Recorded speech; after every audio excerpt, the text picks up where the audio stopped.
What is up, diehards? Wes Monell in the building for AWOL Sports with Dill Monell Drew Lacuesta. We got the Fantasy Flash today. We're going to go through 10 topics to help you out. All right, guys, let's move on to the wide receivers in New Orleans. We got a former guy out of LSU, Jarvis Landry, Juice, back in the Bayo. Michael Thomas, they think they're going to get him back for a full season. Who knows? I had no idea what's going on with that guy. But here we are. You see their numbers over the course of their career, man. Jarvis Landry, 3 seasons over 1,000 yards, a couple that were just right there. Michael Thomas, a dominant first 4 years after missing the last season and a half, really. They got Jameis Winston right now recovering from injury, projected to be the quarterback 1 for the Saints. Other than that, they have Andy Dalton, Trevor Siemian. So that's the story in New Orleans. No Sean Payton. They're moving on.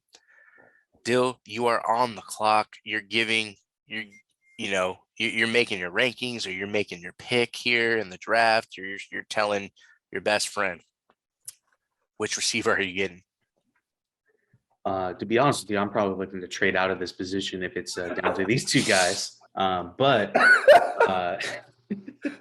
hopefully your league allows you to make some draft pick trades. If not, man, this is tough. Coming from a guy who's had him on multiple rosters last year and burning in a hole, it definitely looks good just to have Michael Thomas's name just on your roster, right? So again, if you've had him in the past few years, you're going to be blinded by that, right? You're going to look at that production there, 17, 14, 12. This dude's never, put up like 1,000 yards in a season he's actually got to play throughout the entirety, or at least close to 16 games.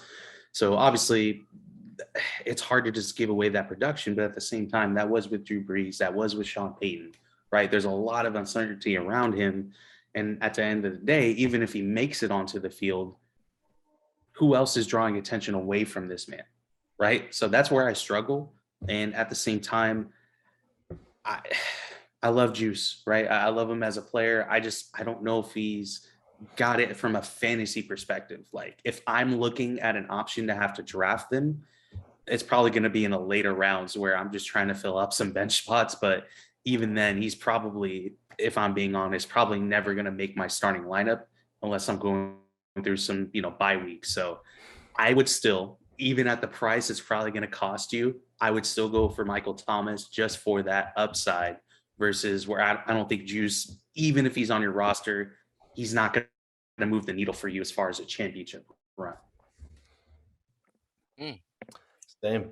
Yeah, definitely same. And Michael Thomas, he's the kind of receiver where, whether it's Drew Brees or Jameis Winston or Andy Dalton, you throw it in his radius and he's going to make something happen. I feel like in some scenarios you could say Jarvis was that guy.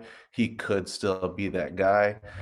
But again, seeing is believing for me. I mean, Michael Thomas has had some time off. He's had some time off for recovery, let's call it. But we know Jameis likes to let it loose. The Saints will always figure it out, right? No matter who they have at quarterback, no matter what is going on. Yeah, Sean Payton's not there anymore, but I feel like that's the kind of team where you could feel like they're going to make something happen. It's not the toughest division, too. So Michael Thomas coming back after, like you said, a year and a half, I have to lean that way. One of the biggest catch radius, one of the biggest receivers in the NFL, just ridiculous sticky hands, a touchdown threat, a red zone threat, one of the probably most feared red zone threats, third down threats that you've seen in the game. It's hard. It would take a lot. It would take some sort of OTA mishap or some big story to draw me away from drafting Michael Thomas. What I want to know is what's up with my boy Chris Olave? Like, he doesn't get any run for this on New Orleans. That kid has got some speed and he's always open. I think he has a chance to surpass Landry's role. What's up with that love with Chris Olave? The whole, you got to see it to believe it, rookie. Hey, we've had a couple of examples already, man. I'm just saying Justin Jefferson, Jamar Chase. So Yeah, I mean, this guy's highly touted as well. So why can't you he? got Olave on this meter, and then you got Landry on this meter. Just whoop, you got to go with the upside, man. Wow. I like that. Wow. Hey, I'm rooting for the hometown kid. He's from our Yeah, area, man. But I don't trust him. I don't. It's Jameis Winston. You know what I'm saying? What This is about your boy Miss. Andy Dalton? This is Mr. 30 for 30 here, dude. Like, man. But nah, man. Ain't no shade on Olave, but it's more me showing love to Landry. Uh, if you're asking me who's more reliable going into your fantasy draft, 100% the answer is Jarvis Landry. If you're asking me who is the stud receiver, 100% that's Michael Thomas. There's no arguing that Michael Thomas plays. Michael Thomas is elite. I have some concerns, man. I don't know if he's mentally quit on this team. I, I don't know, man. They said he's healthy, could have played. Says he got re-injured. Maybe it's true. It kind of, you know, I give Zion Williamson over in the NBA. Same state, man. I give him more of a pass because he is a little overweight. He's got to get better shape with his body. Michael Thomas is in fantastic shape. I don't know what this holding out is and contract situation here and sitting out there and arguing and all that and not being on the same page as the organization. So I don't know, man. I just feel like there's something going on there that, there's some signs there that I just shared, but there might be some stuff going on there that he might not even he might pull an AB, man. I don't know. If you told me Michael Thomas is going to play double digit games, all I need is 10 from him to say yes. That yes, duh, no shit. This is your pick here. This isn't even a question. But I'm concerned. And going into the draft, the more reliable guy at a way cheaper rate in the double digit rounds probably is Jarvis Landry. There's so many good receivers in this league. Why would I waste a high pick on Michael Thomas? Why? There's so many good receivers I could have. It that's the angle I'm looking at. It has nothing to do with his talent, and I'm not even afraid of Jameis Winston pulling his numbers down. I'm just saying that I don't know if Michael Thomas is going to quit on them again. Um, I, I know you guys. So with that said, would you guys pick? Would you both pick Olave over Landry without seeing him play it down? No, no no, question. no. But I'm taking him pretty close. If I'm drafting Jarvis, or if someone's drafting Jarvis, I'm taking him close.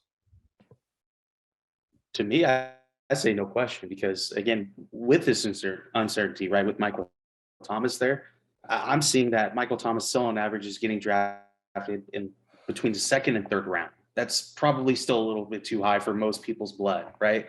Maybe that goes down as we move forward, right? There's a lot of time still left. There's a lot of news that could be broken before then, right? Like we were alluding to earlier. So again, to me, that's way too high of capital.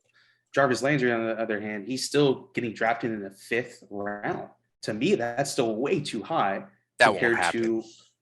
I agree, but again, things can change. But right now, that's where, on average, that's where he is being drafted, and I think that's absolutely ludicrous. So, in my opinion, I'd rather take a rookie campaign, that talented of a receiver. I would take an Olave in the fifth round over somebody like Jarvis Landry. So, yeah, if we're drafting by the ADP there, based on my information that I saw, Jarvis was getting picked in the fifth or sixth round now, and I don't think that's good value.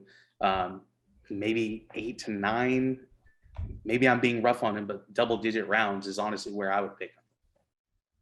And that's what I threw out too, was double digit rounds. I mean, the only way Jarvis gets picked in the fifth round is if Michael Thomas is traded or out for the season or something. No way. Right? I mean, if you're drafting Callaway last year because of Michael Thomas news, then yeah, you're going to draft Landry higher. I get it.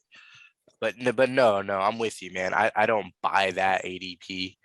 I don't even know where the hell you saw that, but Yeah, that's why I was like, this can't be right. So I was like, I hope this is bad data, and it was just computerized draft or something like that. So going off some old rankings. So For But sure. yeah, For sure. I use Fantasy Pros. They have him ranked as 57. that's usually what I go to. And yeah, he's like going to be the 60th or so receiver taken, which sounds about right. And then as of right now, Michael Thomas is 29th. I expect that to go higher. I don't think he's going to stand pat at 29. Michael Thomas healthy going into week 1, going to play. He's going to get drafted well before being the 29th receiver off the board. So that's Top just the 15, perspective. top 15 for sure. What was that? 15. It'll be top 15 for sure. You would think, right? Yeah.